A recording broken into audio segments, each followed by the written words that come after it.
do we're in the business of generating and promoting research that generates new knowledge, but we do it on the basis of two principles, and this makes us a little bit different as a center.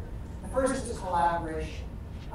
In my former life as a business school, everything was about competition.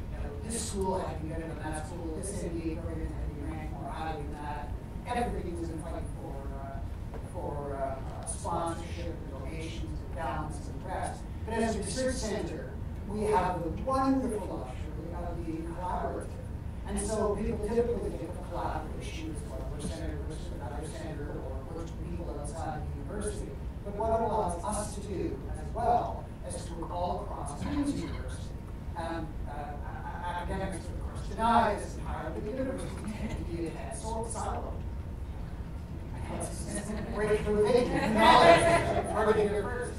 And so our ability to, and our willingness to, and a mission to work with people throughout the university is something that is a driver for the Monieson Center. And the second is support. What we seek to do is not just develop the Monieson Center's own research agendas and projects, and then bring people into those, but rather to find what it is that people would like to do, and for us to be their support system in doing it.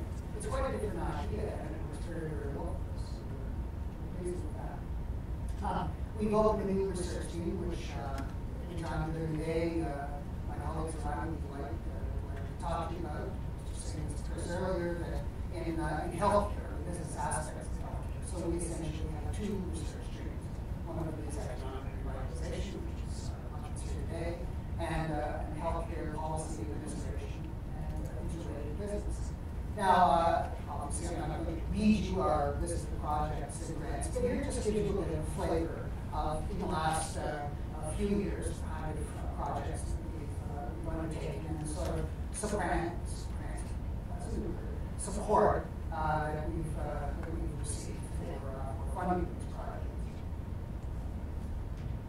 Now, as part of the work that we've done is a great deal of consultation with communities, certainly across Ontario, but as well in the many conferences and meetings that we've held. And three themes arise over and over again.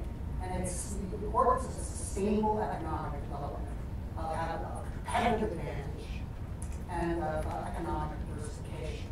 And I'd have to say that at a personal level, I've many years involved in chambers of commerce and economic development groups. So much of what one used to see in economic development, rural development and urban, was substantially improvement strategies. If there's a business that's alive and walking, bring it.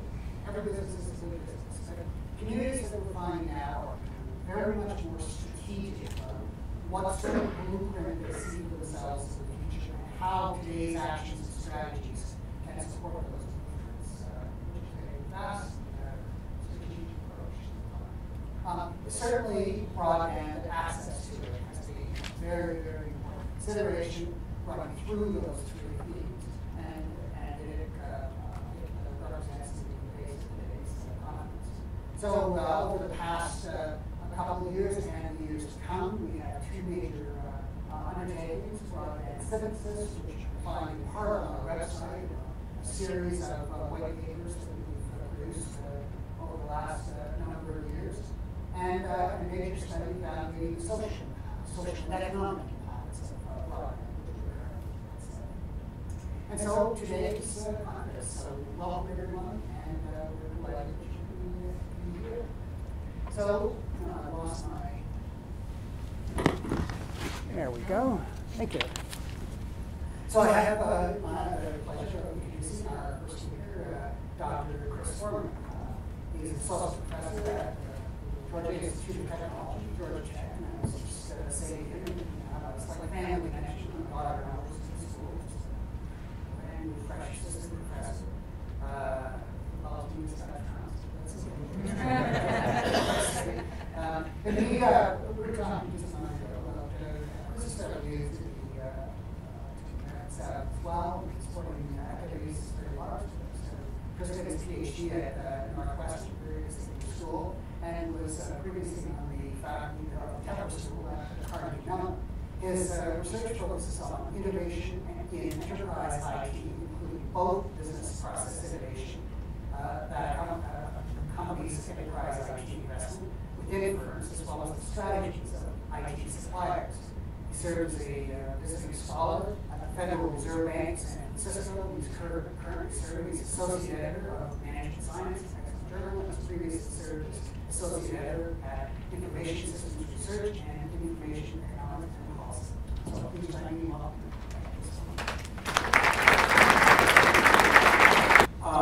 I'm going to talk to you today about a research project with Avi Goldfarb from the University of Toronto and Shane Greenstein from Northwestern. It's a paper that we published a couple months back, but I think touches on a lot of the themes of the conference and generates a puzzle that hopefully will generate some discussion. And I encourage you to ask any questions that you might have throughout it. I'd like to keep this interactive if possible.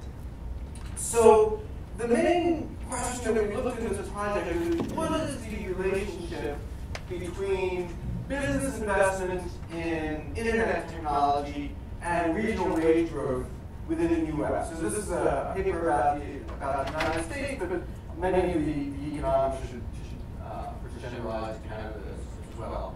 And there's examples to support any view. So one view of this might be that the internet is going to disproportionately help wage growth in economically isolated or geographically isolated areas. Another view is that it's going to disproportionately help those in regions that are already doing well. But there isn't really a lot of systematic data on which way the empirical evidence actually shows. So we were trying to answer this question. And there's a puzzle we plan in this paper, as I mentioned before, that the internet is going to be widespread. So I should say at the outset that the data period we look at is relatively early on in the diffusion of the commercial internet between 1995 and 2000. So by this period, the internet is quite widespread, but the payoffs really are not. So really, all of the payoffs to wages are only going to show up in the locations that are already doing well. Places with high population, high income, high skills, and a high concentration of IT-intensive regions. We're going to try to discuss some reasons about why that might be so. But unfortunately, the story is not kind of an encouraging story or an optimistic story, at least looking from the perspective of the wages. So I don't think I need to spend a lot of time motivating why this is an interesting topic in a conference like this one. Obviously, there's a lot of investment involved. I know that many of you are involved in making those kinds of decisions. One of the particular policy implications for a conference like this is it has some implications for subsidizing internet for isolated and rural areas. And we'll talk about those toward the end of the talk. So basically what we do is a pretty simple experiment. So we look at changes in wage growth across about 2,700 counties in the U.S. and compare it to changes in internet investment in among businesses, a margin we call advanced internet. So we're not looking at basic access, but these are things like electronic commerce, e-business, supply chain integration, things that would require a lot of complementary investment to be done well. And we're basically going to look to see whether changes in internet penetration among businesses in these regions is correlated with wage growth. And we compare and contrast the effects of the internet with other margins of IT use, such as personal computers or other kinds of basic internet use like basic access. And we're going to do this in a period, admittedly relatively early on in the diffusion of the internet, between 1995 and 2000. This has the nice property that before businesses have had the opportunity to sort of change a lot of their potential locations in response to the diffusion of the internet. But we'll also look at the implications for some later periods as well. And as I kind of suggested sort of a preview of the results, the effects of the internet really have the highest impact on particular sets of locations. Those that are already doing well. Those with high population, high income, places with high IT intensity and high skill. And very importantly, very little effect on regions that don't have this combination. So really only showing up in areas that have this quadruple combo, if you will. And the internet has been explained about over 1/2 the difference between this quadruple combo group and the other average town in our setting. And we're going to do a bunch of things to examine whether this relationship is called. So there's been a bunch of work out there that looks at the relationship between broadband investment, broadband access, and local economic outcomes. But of course, there's always a real challenge in this kind of work in establishing causality. So in particular, you might worry that regions that are investing in the internet might be systematically different somehow, or systematically changing in some way. It's also going to influence wage growth. So you have to really be worried about sort of teasing out the causal implications here. And I'll talk a little bit about this as well. So I'm actually going to walk back to my spot and get some water. It's a long period. Okay, so this is a scatter plot. So this is just to kind of preview what I was just talking about. So this is a scatter plot of firms with advanced internet, what I'm calling advanced internet, as of 2000. Or this is a scatter plot of counties, where on the x-axis you have the percentage of firms in those counties with advanced internet as of 2000, and on the vertical axis you have wage growth. So each point here is a county within the U.S. And if you're swimming it, so these are points, this is a regression line through the points. And if you swim it really, really, really hard, you can see that the line is sloping upward, but not very much. So, and this is one of the stories of this paper, is that on average, there's very little relationship between the intensity of firm investment in what we're calling advanced internet, which again is things like e-commerce, internet-enabled, enterprise IT investment, supply chain, these kinds of things, and wage growth on average across all of these counties. However, if you separate these out into those that have this quadruple combo that I was talking about, namely income, education, population, and IT intensity, you do see a relationship, and one that's much more strongly upward sloping.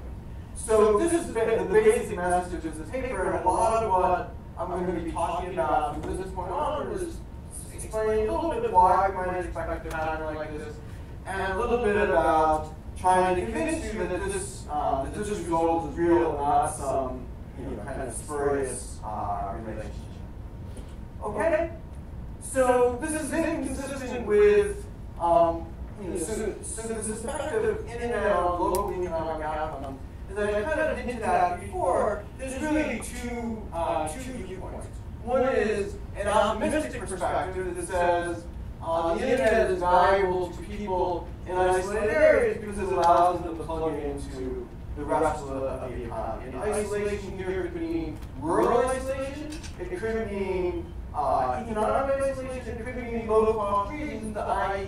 facilitating economic activity in places where it wasn't really feasible before. And this is the case that it does provide kind of a stronger motivation for these kinds of subsidies for universal service and adoption. And this is consistent with books by the economist Francis Cairncross's book, The Death of Distance, or the sort of Tom Friedman of the world of is flat. And to be clear, there is some academic and otherwise evidence that this might hold. So, for example, I have some work that's looked at the internet facilitating research collaborations across geographically dispersed establishments. So there is some there is some evidence that suggests that this can actually occur in very specific kinds of situations. And I can talk about that later a bit more. The other view is that is a less optimistic view, and it says that, and again, I'm speaking in businesses, among businesses, the internet has the same features as a lot of other previous kinds of information technology that have come before. Namely, that they require a lot of complementary investments, often certain types of skills, organizational change that showed up in prior kinds of IT. And in particular, it often draws on sort of frontier skills that are found disproportionately in urban areas. They draw on skill sets that are disproportionately found in urban areas. In economics, there's something that often comes up about skill bias, technical change, so IT being complementary to particular kinds of occupations that have particular kinds of skills. And moreover, much communication is often local. So the idea is oftentimes many authors have found that in IT-enabled communication and face-to-face communication can be complements to one another. So much communication is local. That will also bring about these types of results. And there's also a body of literature that suggests that this might be the case as well. So what we were trying to do is kind of sort out at some level between these completely competing explanations, looking at this one particular kind of economic outcome, namely local wage growth. So I'm not going to talk too much about literature. So okay, so there's really no economic model that describes kind of the sub-results that we found in this paper. So I want to spend a few minutes motivating why it's the case that the internet's benefits might be found in regions with these particular quadruple combo, if you will. And really, the argument kind of proceeds in three steps. So the first one is that, again, we're looking at enterprise IT. So there's a business investments in information technology. And there's a lot of work to suggest that these kinds of investments aren't just plugging in a PC or plugging in the internet and letting it run. So oftentimes it has to be accompanied with a lot of complementary investments. Often it requires particular types of skills, organizational change, adaptation to information technology to make business processes within organizations run properly. So it involves a lot of other stuff on the soft side, if you will, to run properly. The second part of the argument basically says that there are a lot of inputs in large cities, in particular kinds of regions, that help you to do these complementary things. So, in other words, in large cities often have lots of IT-intensive firms or industries. They often have more skilled workers in these kinds of industries. So you often see kind of this co-occurrence in large cities of IT-intensive firms, skilled workers, and again, large populations. So a co-occurrence of some of these factors that I was mentioning earlier. And as a result of that, when you invest in information technology for businesses in large cities, the cost of investing in this kind of technology and the benefits that you might receive are often might be greater in big cities. And there's a bunch of reasons why this might be the case. Large cities also have third-party consulting firms that can help you install this stuff. There might be knowledge spillovers from other users. In general, there's more IT capital that can help facilitate these kinds of investments, and so forth and so on. So, if you think about one way of what the diffusion of the internet, this argument gets a little bit technical. Basically, you can think of the internet as, in some sense, lowering the cost of IT capital and increasing the productivity of existing kinds of capital. And this increases IT investment, and in particular will increase investments in skilled labor.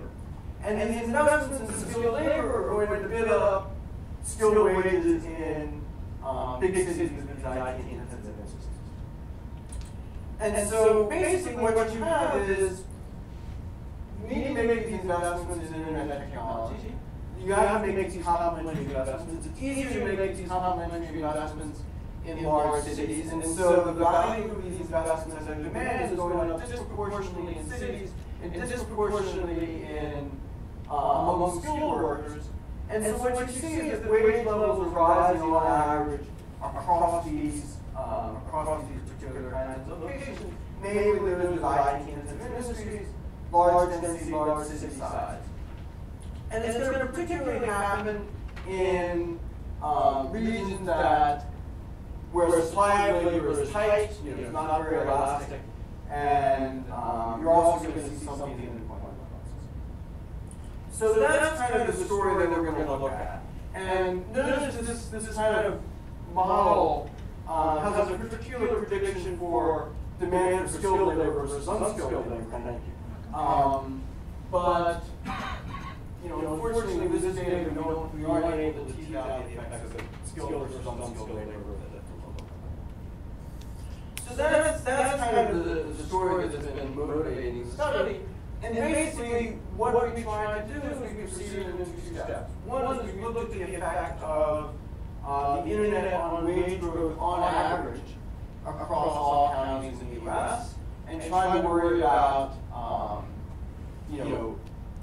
omitted variables versus causality. Try to establish the causal relationship. And then we look to see whether this advancement in investment is leading to faster income growth for particular kinds of regions, namely those that are higher low-income regions and also kind of this vertical combo that I was talking about.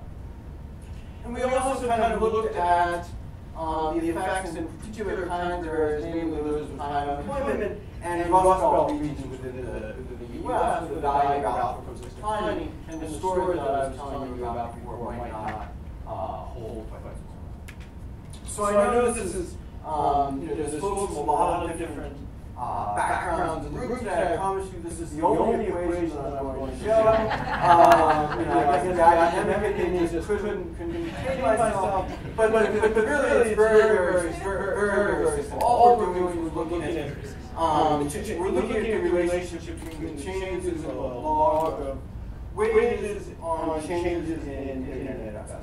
And we're going to use the fact that in 1995 internet investment, we're going to control for a bunch of stuff. So I promise you this is the very last equation in the entire presentation. So okay. And we'll also look to see whether the effects show up at the right timing. So we'll look to see whether the effects of the internet only show up post-1995, after the diffusion of the commercial internet. If we see something before 1995, we'll worry that there's some kind of spurious relationship going on that's driving our results. So we really spend, I don't want to turn this talk too much into an overly academic one, but we really spend a lot of time worrying about other omitted variables or other factors that might drive these relationships. This has really been the challenge in the literature, sorting out the effects of either broadband investment, internet investment, broadband access on outcomes. Kind of getting that relationship was really hard due to the effects of reverse causality or other omitted variables. So this is the other thing that we have.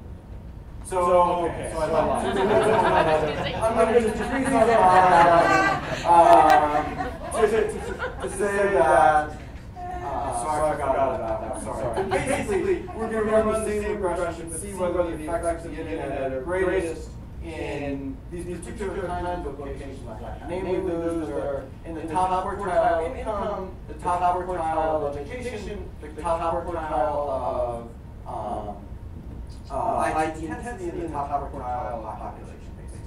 and basically see whether the effects are largest in those areas. So this project actually evolved over many years. One of the reasons that it takes a lot of effort to get this kind of data. The second is our prior when we did this project was really that we would find the effects of the internet on wage growth strongest in geographically or economically isolated areas. And then we look at this, we look at this, we look at this, you can basically only ignore what your data are saying for so long. And really, it's just not in the data. And we also spend a lot of time worrying about omitted variables. Okay, so data. So one of the most challenging things in a study like this is actually getting data on business investment of the internet. In fact, there is, in the US at least, there really, with the exception of one census survey that occurred in 1999, this isn't publicly available to researchers, there's really no publicly available data set on business internet investment out there. And that really makes doing this kind of research very hard. So we actually ended up using a private survey from a company called Market Intelligence. The survey is not just firms in the US, those Canada, Europe, and so forth and so on.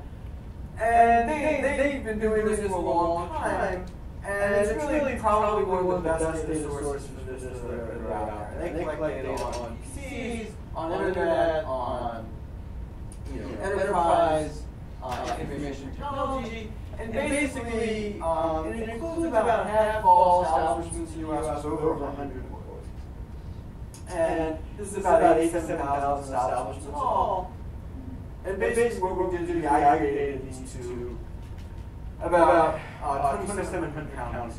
So we dropped 300 where one of my colleagues has the joke that they basically drop any county with the number of cows exceeds the number of people in the US.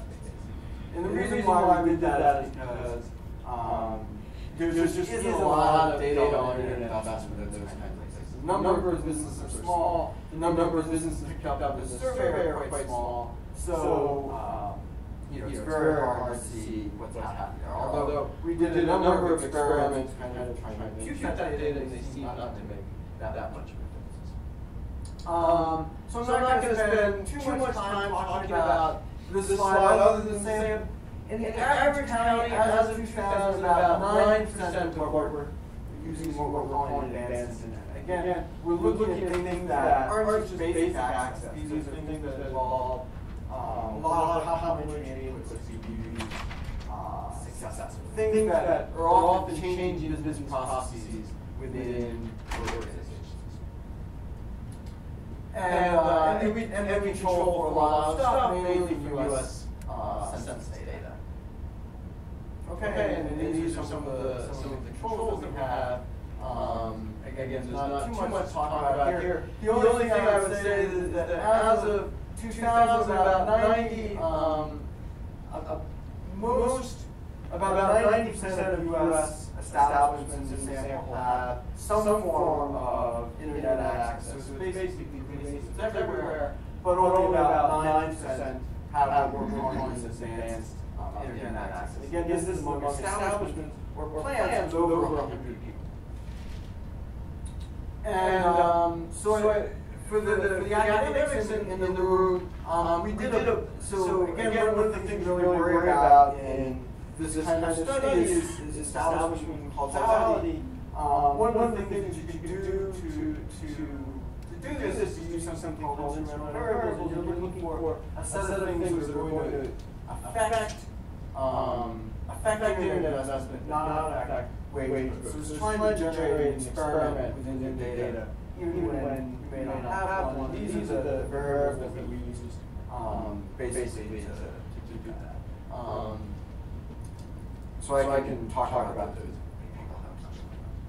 Okay, so the estimation results. So again, we really proceeded in 2 steps. One is trying to establish this relationship between advancement and wage growth, and we looked to see whether there was something different about the internet versus other kinds of IT. Because you might worry that, in a data experiment like this, perhaps the case that internet is just proxy for other kinds of IT. And unfortunately, it's not a very optimistic assessment that we find. And then we show that the effects are really showing up in counties that are already well. Okay. So these are kind of the results of this regression variation that I showed you earlier. It's easier just to talk about what these actually mean. So the coefficient on advanced internet technology is about 0.0278. So what does that mean? So average levels of internet penetration. This means that it contributes to 0.25% wage growth above regions with no internet use. If you look at it another way, a 1 standard deviation increase in advanced internet penetration is associated with 0.37% increase in wage growth. And you might also worry about tails of this distribution. The top decile is about 21.66% internet penetration, and this leads to a 0.35% increase in wage growth. So all these are effects are sort of statistically significant in a statistical sense, but really not significant in any kind of real economic sense. So the main message is the internet is really not explaining very much relative to average wage growth.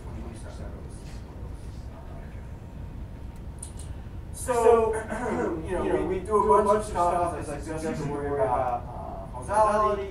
One of these is what I was referring to earlier as instrumental variables. I don't want to spend a lot of time talking about it. People want to talk about this after talk or offline, I'm happy to do so. But the results are robust to use those. We also do some other things which I'll talk about in a few minutes. So the last thing is to look at where the effects show up. So the first thing we look at is whether wage growth, so the effects of internet and wage growth show up most prominently in locations with high income. We started out at high income because in economics there's macro literature about convergence and divergence, and really, it might independently of interest whether the internet is affecting wage growth in places that are already doing well, when what already doing well means high income. And that seems to be the case. But it's also showing up in areas where there's high education, although you might imagine a lot of overlap between high education and high income, and high population. But really where it's showing up, and just kind of talking through the results here are in what I'm calling these high factors. Basically, the places that have this quadruple combo that I was talking about. And once you control the effects of whether you're in a quadruple county, a quadruple combo county, if you will, none of the other things matter. So you really need all four of these things for the effects to show up, essentially. So again, what do these things mean economically? So there's about 163 counties out of 2,700 that I was mentioning in the U.S. that have this quadruple count. Among these 163 counties, they had wage growth of 28.6% between 1995 and 2000, relative to 28.5% in the rest of the sample. And basically, in these high counties, advanced internet's related to 22.7% of the wage growth, between a fifth and a quarter of growth. And the other counties explain just 1% wage growth. So this suggests that advanced internet's explaining about half, maybe 8.1 percentage point difference between these high factors counties and everyone else. So it seems to be playing a pretty significant role in economic sense in explaining the differences in experience between these two sets of counties over this time. So we did a few other things As you might expect, it's also these quadruple counties, these quadruple compound counties, high factor counties that are also experiencing the greatest effect on employment growth as a result of investing in the area. Again, we did the instrumental variables A. Those results are qualitatively similar. The other thing is you might worry that the results we have the correct timing. So one of the nice things about doing the experiment over this particular period is that kind of this abrupt diffusion of commercial internet post 1995, which allows you to see, which has two implications. One is wage growth should only show up post 1995, and it should show up very abruptly post 1995. And so you look to see if you're worried about causality, whether the results have the right timing or not. And they do. So basically, there's no effect of internet investment on local wage growth before 1995. After 1995, you see this rapid growth among these top counties, high factor counties, and relatively little effect on the other counties. So these are basically marginal effects in the regression I showed you earlier, but running them right. So, we did some other things that the people have asked us about. So one thing you might wonder, so 1995 to 2000 is now 10 years, over 10 years ago, it's some time ago now. So you might not wonder what the experience has been more recently. So we haven't done that experiment. One of the things we did though is look to see whether the diffusion of the commercial internet between 1999, 1995, and 2000 had any effect on subsequent wage growth. So was this basically an effect that accumulated over time? Did you continue to see the pattern post-2000? Did the results disappear after 2000? Was this a transitory effect? Or is there no relationship? Basically, post-2000, there's no relationship. Nothing happened after 2000. In other words, as a result of this rapid diffusion of commercial internet, it had this unequal wage growth across different locations, but this does not continue, neither did it disappear post-2000. You might also wonder, so we're looking at, and this gets into a little bit about U.S. geography. These are county-level results. You might worry about whether there's spillovers across other counties in the same metropolitan area. And generally there's not.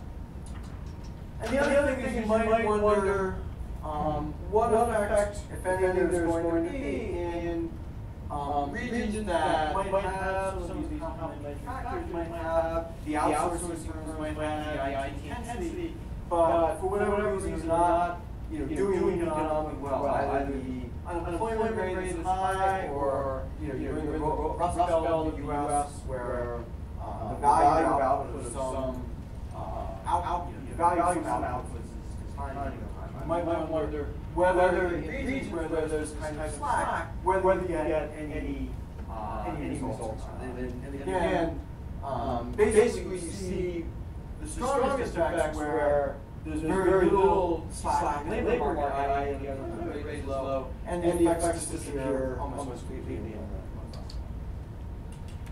So, just to conclude, so we're going to look at the effect of the advance and wage growth. And again, it's not showing up anywhere. It's only showing up basically in these regions that are already doing well, those in high population, those high skills, those where IT production and use are concentrated, those kinds of regions. And it explains about, it seems to explain about have the 88 percentage point difference in the growth experience between these two types of locations.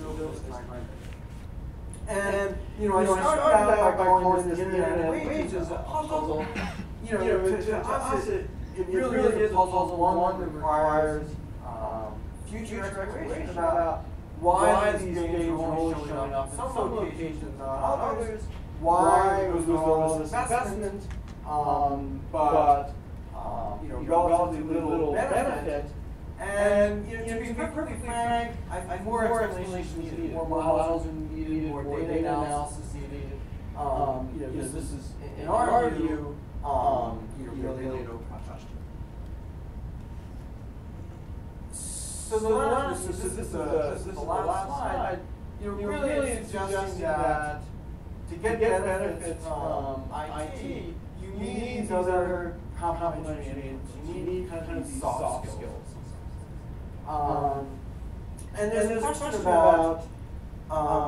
about subsidies, and really one of the things that our results suggest is just having the IT capital may not always be enough. That's an important part of it, but not everywhere. So we really also need to think about training skills, human capital. Now I do want to close with a cautionary note that we're only looking at one type of economic outcome. We're only looking at wage growth or other economic outcomes that are equally important, not more important. As I suggested before, there's been other work that has suggested that IT has had a disproportionately important effect on these geographically, economically isolated areas. So, my own work, that seems to be the experience in research and development. So, I think more work needs to be done to understand why we're seeing this particular experience in wages that may not be seen elsewhere. And so that's something that needs to be understood in future work. But we thought this was a useful place to start because we care about income, care about wages. It's an important area to look at, and it leaves open lots of other areas. So with that, I will stop. Thank you very much.